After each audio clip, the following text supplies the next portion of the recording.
Shalom à tous, je suis très heureuse de vous retrouver sur cette chaîne. Alors aujourd'hui, nous allons parler d'un sujet qui concerne beaucoup de personnes, la perte de poids.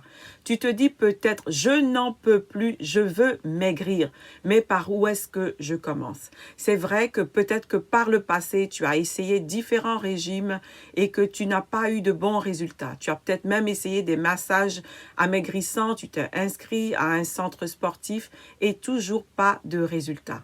Mais enfin, qu'est-ce qu'il faut faire? Même ton médecin t'en a parlé. Il te dit que tu as un risque d'un diabète ou de l'hypertension, mais tu n'y arrives pas toujours. Alors, en dépit de tous tes efforts, tu restes sans résultat concret. Je veux t'inviter aujourd'hui à écouter cette vidéo avec beaucoup d'attention, à prendre de notes et à laisser le Saint-Esprit te parler au travers de ce que nous allons partager. Donc, j'aimerais t'inviter encore une fois à écouter attentivement.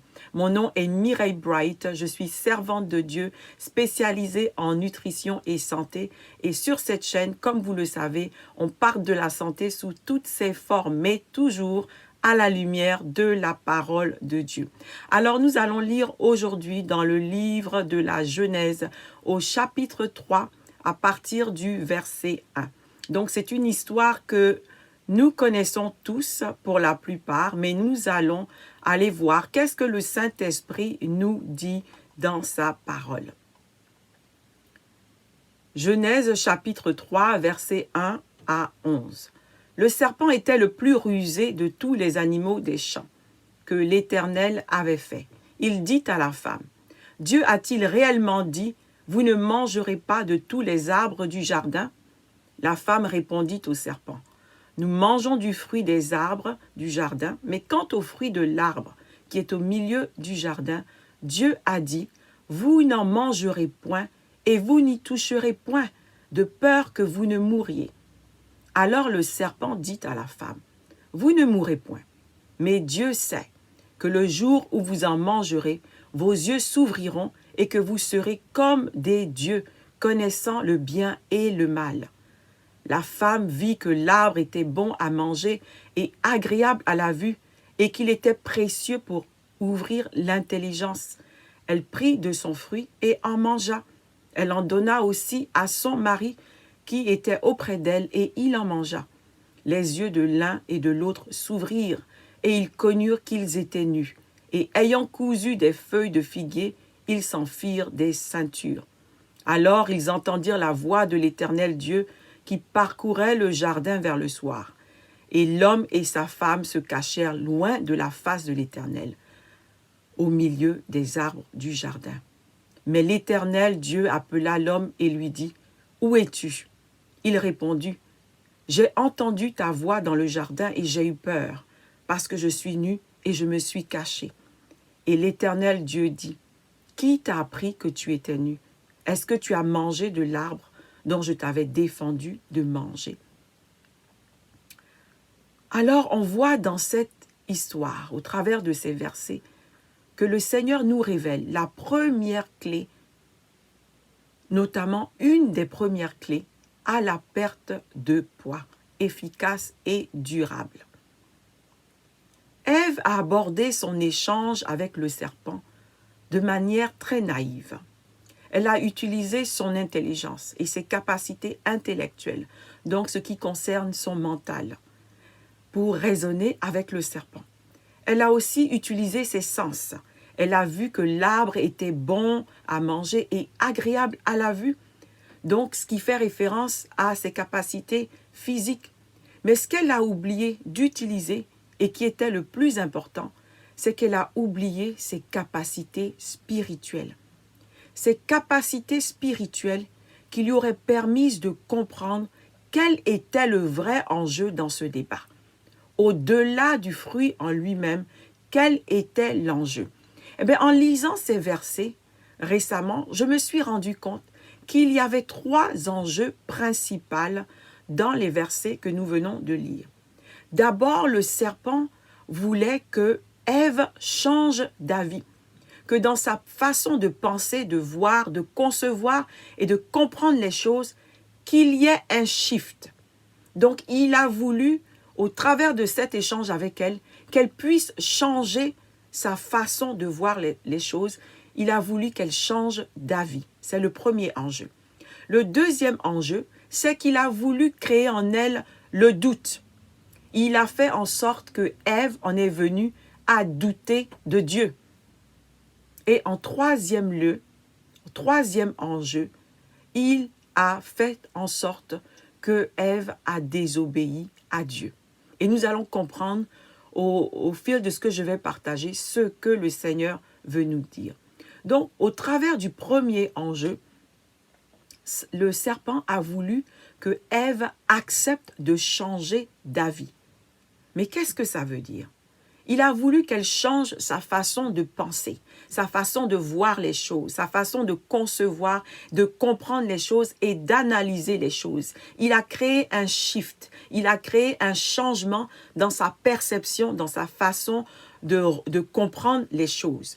Il a saisi donc une opportunité pour préparer une terre infertile. Nous savons que notre cœur est comme une terre fertile où la parole de Dieu, qui est une semence, va venir se poser et prendre racine. Mais en faisant en sorte que Ève change d'avis, il a créé une atmosphère dans ses pensées, il a créé une atmosphère infertile pour la parole de Dieu. Parce que nous savons que la parole de Dieu, elle est vie et elle restaure. Aussi, il a fait en sorte que, au travers de cette façon de voir, le fait qu'elle ait changé d'avis, allait avoir un impact plus tard sur la façon dont elle allait agir. Donc, il y a de la même chose, de la même manière pour toi aussi aujourd'hui. L'ennemi veut que tu acceptes de changer d'avis pour t'imposer sa façon de manger. Cette façon de manger qui est destructrice, cette façon de manger qui amène à différentes maladies, notamment le diabète, l'hypertension, l'hypercholestérolémie et même certains cancers qui sont directement reliés à la malnutrition. Et ce que je veux dire par là, à la mauvaise alimentation. Le danger, c'est que si à chaque fois que tu acceptes de changer d'avis, cela va finir par créer une confusion et t'amener à prendre des décisions malgré ta volonté. Et après un moment, tu vas perdre confiance en toi-même, tu vas perdre confiance en ta capacité de prendre des bonnes décisions. Si à chaque fois que tu te trouves devant une tentation alimentaire et que alors que tu t'étais promis de ne pas manger disons de sucreries pendant une semaine ou un mois, mais à chaque fois que tu enfreins cette promesse que tu t'es faite, au fur et à mesure, tu es en train d'affaiblir ta capacité toi-même à prendre des décisions qui sont bonnes et qui sont sensées pour ta santé et ton bien-être. Et finalement, tu pourras finir par ne plus avoir cette capacité de prendre les bonnes décisions et d'arriver à résister. Alors ça, c'était le premier enjeu. Le deuxième enjeu dans le débat entre le serpent et Ève, c'est le fait que Satan a voulu que Ève doute de Dieu.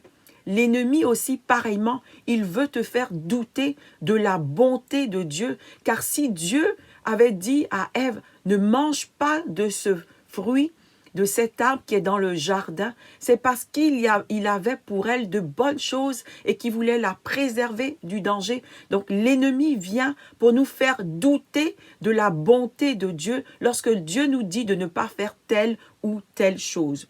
Il veut aussi que tu doutes de la volonté de Dieu pour ta vie, pour ta destinée, pour ton corps qui est le temple du Saint-Esprit, pour ta santé. Amen. Et il vient aussi pour préparer un terrain. Le doute prépare au mensonge. Le doute fait en sorte que lorsque le mensonge arrive, c'est plus facile pour le mensonge de s'incruster et de prendre racine parce que le doute aura déjà été semé. Le doute ne peut pas cohabiter avec la vérité. Et ce que dit Dieu est vrai. Dieu ne te cache rien. Et tout ce qui sort de la bouche de Dieu est la vérité. Alors, l'ennemi vient pour t'amener à ne pas croire à la vérité qui est la parole de Dieu, la vérité qui est Christ. Et lorsque Dieu te dit que tu es une créature merveilleuse, c'est la vérité. Il veut que tu y crois. Mais si déjà tu doutes dans ton cœur, cela sera difficile pour toi d'accepter cette vérité. Amen. Donc l'enjeu, encore une fois ici, était de te faire douter de l'amour vrai de Dieu pour toi. Donc c'est une question de confiance en Dieu et une question d'avoir confiance en l'amour de Dieu pour toi, en la bonté de Dieu envers toi. Donc le but ici était de détourner le cœur d'Ève de Dieu et de détourner le cœur de Dieu d'Ève, ce que Satan pensait pouvoir faire. Mais ne connaissant pas Dieu, il n'y a rien qui puisse te détourner de l'amour de Dieu, même le péché. Lorsque tu te repens, il n'y a rien qui puisse te garder loin de l'amour de Dieu. C'est une assurance. Donc, encore une fois, le doute vient pour attaquer le fondement de la relation entre Dieu et toi, et qui est une relation qui doit être basée sur la confiance et sur l'amour dans les deux sens. Et c'est sur cet angle-là que le serpent a joué en mettant la confusion, en faisant croire à Ève, au moins en lui faisant douter que peut-être que quelque part, Dieu ne veut pas ton bien. Il y a des choses qu'il te cache parce qu'il a dit, Dieu a-t-il réellement dit? Amen. Donc cette pensée de semer le doute, de semer la confusion. Et souvent lorsque nous sommes confrontés à des décisions, lorsque nous sommes confrontés à la tentation devant la nourriture, nous aussi avons à dealer, à être confrontés à cette question et à savoir, est-ce que je devrais, est-ce que c'est la bonne chose à faire ou est-ce que je peux quand même me permettre de manger, même si je sais que cela va détruire ma santé. Je prends par exemple une personne qui souffre déjà de diabète et qui sait que le sucre dans un gâteau est nocif, est dangereux pour son taux de sucre, peut avoir cette discussion dans son fort intérieur. Mais elle doit savoir de ne pas laisser le doute prendre la place et de savoir que Dieu t'aime et il veut le meilleur pour toi. Et aussi, donc, la question que tu dois te poser en ce qui concerne ce deuxième enjeu et le doute, est-ce que tu aimes Dieu assez pour vouloir maigrir afin que ton corps soit un corps qui le glorifie sur cette terre? Amen. Le troisième enjeu, c'est que le serpent a voulu que Ève désobéisse à Dieu. Et la désobéissance à Dieu nous prive de la plénitude de sa grâce. La désobéissance à Dieu rend les choses qui étaient faciles plus difficiles. La désobéissance peut te soustraire de la protection de Dieu contre la maladie. La désobéissance aussi corrompt ton intégrité et la désobéissance affaiblit ta capacité à résister à la tentation de la nourriture et à te contrôler. Donc, il y a beaucoup de choses qui viennent en compte lorsque nous choisissons de ne pas obéir à Dieu, lorsque nous choisissons d'accepter le doute dans nos cœurs et lorsque nous permettons à l'ennemi de nous faire changer d'avis. Alors, maintenant que tu as compris cela, ta question, je suppose, est toujours la même, mais par où est-ce que tu dois commencer si tu veux perdre du poids?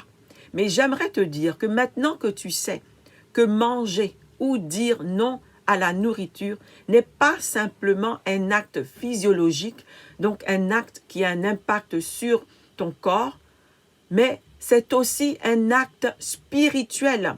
Amen, car on voit qu'il y avait des enjeux spirituels derrière la discussion, derrière le débat que le serpent a eu avec Ève. Donc, il y a un enjeu spirituel. Et donc, maintenant que tu comprends que tu dois commencer tout régime avec la compréhension que c'est aussi un acte spirituel de décider de faire un régime ou de décider de s'abstenir de certaines nourritures. Je veux te dire tout simplement que le commencement à tout régime est la prière. Alléluia!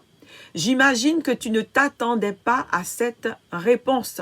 Et je me dis que tu te dis certainement que waouh, c'est une réponse bien banale, c'est une solution bien banale. Mais je veux t'assurer que c'est une clé, une des premières clés à tout régime alimentaire si tu veux avoir des résultats efficaces, des résultats concrets. Alors le Saint-Esprit te dit tout simplement, commence dans la prière. Et vous savez, bien souvent, ce sont les principes simples comme ceux-ci qui nous créent le plus de difficultés. Alors aujourd'hui, le Saint-Esprit te dit simplement, commence par la prière. Amen. Parce que oui, effectivement, maigrir commence à l'intérieur de soi.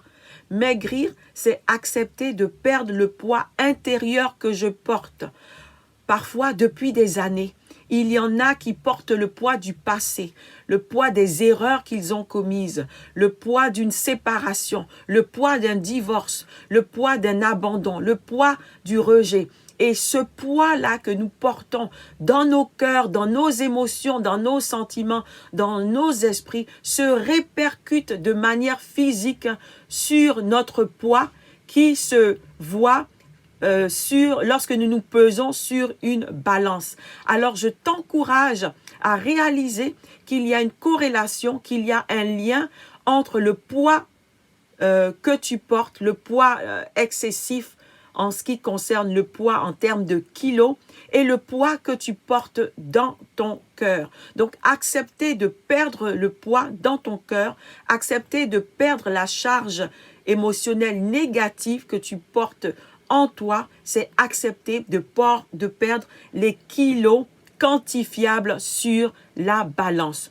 Je t'assure que si tu commences à faire cet exercice, si tu commences à réaliser qu'il y a un lien entre les abus que tu as pu subir, les abus psychologiques par exemple, les difficultés que tu as pu avoir avec ta famille, peut-être avec ta mère, avec tes enfants, avec ton mari, ces difficultés-là, le poids de ces difficultés peuvent avoir des conséquences sur ton poids en termes de kilos. Amen. Et c'est ce que le Saint-Esprit veut nous faire réaliser aujourd'hui au travers de ce passage.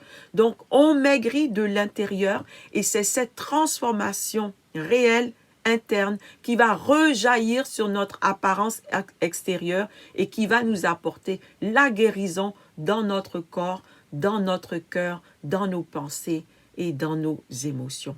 Alors, maigrir, c'est d'abord choisir d'écouter la voix de Dieu, c'est choisir d'écouter la voix de l'Esprit. Amen. Nous allons maintenant faire une courte prière, mais avant de faire cette courte prière, j'aimerais vous partager 4 choses que je vous recommande de faire. Alors que vous allez prier pour la perte de poids, que vous allez demander au Seigneur de vous conduire, vous allez lui demander si c'est de vous donner la conviction de ce que je viens de vous partager, afin que cette fois-ci soit la bonne en termes de votre perte de poids. Alors, la première chose que j'aimerais que vous fassiez, c'est que j'aimerais que vous achetiez un cahier de notes spécifiquement dédié à ce nouveau projet que vous êtes en train de commencer. Si tu n'as pas de cahier de notes, tu peux le noter dans ton iPad ou sur ton ordinateur. Mais je t'encourage à prendre des notes et à être à l'écoute de ce que le Seigneur va te dire au travers des semaines qui vont venir. Donc, c'est la première des choses. Et tu peux juste noter 3 ou 4 choses par jour que le Seigneur te partage ou que tu réalises sur certaines de ces choses qui ont impacté ton poids en termes de kilos. La deuxième chose, je veux t'encourager à méditer sur ce passage que nous venons de lire dans Genèse 3 au verset 1 à 11 et de demander au Saint-Esprit d'aller en profondeur avec toi et d'ouvrir ton intelligence à la compréhension plus profonde de ce passage.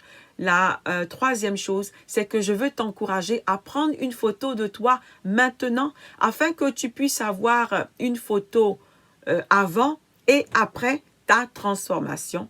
Et enfin, la quatrième chose que j'aimerais que tu fasses, c'est que j'aimerais tout simplement que tu commences à faire attention à ce que tu ingères. Notamment, j'aimerais t'encourager à tous les matins, lorsque tu te lèves, à commencer ta journée en prenant une tasse d'eau chaude où tu auras pressé un jus de citron et que tu vas commencer chaque jour de ta journée avec cette tasse d'eau chaude où, comme je le dis, tu auras mis du jus de citron. Oui, parce que c'est vrai, c'est important lorsqu'on décide de perdre du poids. Oui, il y a beaucoup de changements qu'on veut apporter. Il y a certains aliments qu'on veut arrêter de manger. Mais moi, je vous assure, avec les expériences que j'ai eues, mon expérience dans la nutrition en tant que conseillère en alimentation et en nutrition, je vous recommande de commencer tout doucement. Je vous recommande de prendre le temps de méditer sur cet engagement que vous prenez, de méditer sur le désir réel que vous avez de perdre du poids et dans la prière avec le Seigneur, vraiment d'avoir cette conviction, cette assurance que cette fois-ci, vous êtes décidé, que cette fois-ci, tu es sérieux, que cette fois-ci, tu es sérieuse sur cette perte de poids parce que ça ne te concerne pas simplement, mais parce que tu as compris qu'il y a des enjeux derrière et que tu veux faire plaisir au Seigneur et que tu veux avoir un corps en santé qui glorifie le Seigneur. Particulièrement dans cette saison où nous avons besoin d'être en santé, où le Seigneur nous appelle à faire des choses pour lui, au milieu de son peuple et dans le monde, nous avons besoin d'être en santé. Et donc, faire attention à ce que nous mangeons, faire attention à notre poids est essentiel. Alors, nous allons prier. Et simplement, tu peux commencer une prière qui est similaire à celle que je vais faire pour remettre cette décision que tu as prise au Seigneur. Et tu peux simplement dire, oui, Seigneur, me voici. Je me présente à toi en toute humilité, en toute simplicité. Je reconnais que j'ai besoin de perdre du poids. J'en souffre dans mon âme, j'en souffre dans mon cœur. Cette situation est une situation de conflit entre mon mari et moi, entre ma famille et moi. Alors Seigneur, j'ai entendu ta voix qui me parle aujourd'hui. Alors je viens dans ta présence et je veux obéir à ta voix qui me parle. Je te demande de m'aider. Je te demande, Saint-Esprit, de m'accompagner dans cette démarche et de me montrer le chemin, de me montrer comment faire pour que je puisse réellement perdre le poids et te glorifier en perdant le poids et en ayant un poids santé qui va me permettre d'œuvrer dans ta maison et d'être utile pour ma famille et dans le royaume de Dieu. Amen. Alors, c'est ce que je voulais vous partager aujourd'hui. Je suis nouvelle sur YouTube, comme vous le savez, et donc je souhaiterais, je suis en train de planifier afin que toutes les semaines, vous puissiez avoir un message de ma part, un message d'encouragement. Et la suite à cette partie de oui, je veux maigrir, je ne sais pas comment faire, je ne sais pas par où commencer. La suite de ce partage va parler donc de la perte du poids et l'amour. Qu'est-ce que le Seigneur nous dit par rapport à l'amour et quel est le lien qu'il y a entre l'amour et la perte de poids, afin que nous puissions aussi en toute liberté choisir, décider de perdre du poids pour la gloire de Dieu. Alors, le Seigneur vous aime et moi aussi. Et donc, si cette vidéo vous a fait du bien, je vous encourage à cliquer sur le bouton j'aime et surtout, abonnez-vous. Voilà, que le Seigneur vous bénisse. Shalom.